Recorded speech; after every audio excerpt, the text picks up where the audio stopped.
this video, I'm going to teach you how to program your sensors and remotes to a signal repeater. And specifically, I'm going to teach you how to program your sensors and remotes to the first signal repeater, which will then transmit to a second signal repeater, which will then transmit back to the alarm keypad. So in this situation, I'm going to program just one keychain remote in my example, but you would program all your sensors and remotes or whatever you want to repeat here to the first repeater. So by default, all these jumpers are off, and in most cases the little speaker on-off jumper is also turned off. Just for this scenario so you can hear the noise, I'm going to go ahead and jump the speaker jumper. This turns the speaker on, and you can certainly keep this off if you'd like once you have it installed. Otherwise it's going to beep a lot and may get annoying. If you hear it beep throughout the demonstration here and I'm not doing anything, it's because it's picking up other wireless sensors that are here in our office, which causes it to beep. Now if you programmed any sensors to your repeaters, go ahead and clear them. To do this, you're going to press the clear and the MOV button together, and then you're going to press the tamper button. When you do that, the yellow light will come on. And so just so you understand that, I held in the MOV and clear button together, and I kept holding that, press the tamper one switch, still holding the move MOV button and clear button together until the red and green light stop flashing, and then I let go and the yellow light turns on. And to confirm that you want to clear all your sensors, just press the tamper switch one more time. And I'm going to do the same thing on this one. So again, MOV and clear in, hold that together, press tamper once while still holding the other switches. Wait for the red and green light to come on solid like that.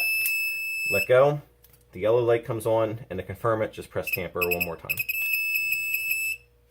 Okay, so these have been cleared. There's no sensors programmed to it, which is important.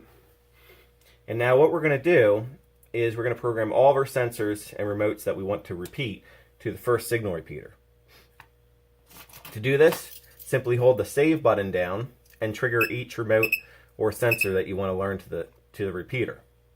So I'm going to hold this and press the lock button,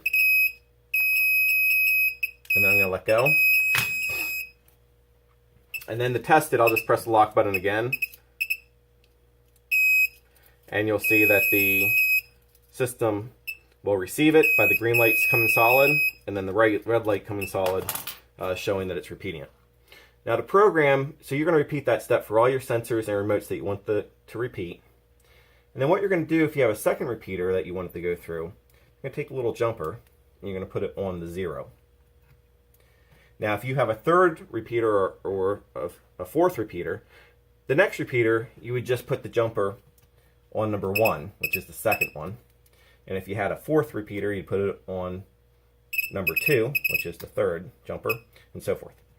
If you have more than 4 repeaters, contact us and I'll tell you how to do that. But in this case, we're going to have 2 repeaters, and so I'm going to jump number 0 on the second one. And what we're going to do is we're going to press the MOV button and the save button together, hold them in, keep holding them, and press the tamper switch one time. You'll see the lights will alternate. Once they come solid, let go. You'll see the blue light comes on, and the second repeater is ready to learn. To learn this repeater to the first one, hold in the MOV button and clear button together, and then press the tamper switch. Keep holding the buttons till the lights become solid. Let go. You'll see the yellow light comes on. It will send all the data. And once the yellow light turns off, it's finished programming. You can turn off the programming mode on the first one by pressing the tamper button. Okay, these repeaters are now programmed successfully. And what that did is all the sensors and remotes that you had learned to the first repeater were transmitted to the second one. So they now are in sync with each other. And by learning it this way, these repeaters will send signals separately so that they're not interfering with each other. There's no signal jamming that would happen, and it will work very well. To test it, I'm going to press the lock button on my remote and just watch what the repeaters do. You can see the first repeater picks up the signal, and then the second one repeats it from the first one. And you'll notice that they do not go in sync. So, well, they do go in sync in order, but they aren't going at the exact same time, which is the important factor here. Okay, so they are working. Now, if you would have a third repeater, what you would do is you would put the jumper on number 1, and then you're going to hold in the save and MOV button, and then press tamper. This device will start flickering back and forth between the green and red, and then the blue light will turn on. Once that turns on, go to the third repeater, and you would hold in the MOV button and the clear button together, press tamper, and it would go ahead and learn just like we did these. So it's the same process every time you add a repeater. Now, the first repeater that you had programmed, this is going to go in your most furthest location. So this is going to pick up all your most furthest signals, going to transmit it to this one, which then transmits it to the keypad. So furthest away, closer, and then the keypad. And if you have more than 2 repeaters, again, it would just go in order from the one you programmed, the second one you programmed, to the third one you programmed. And again, that's how you program them together.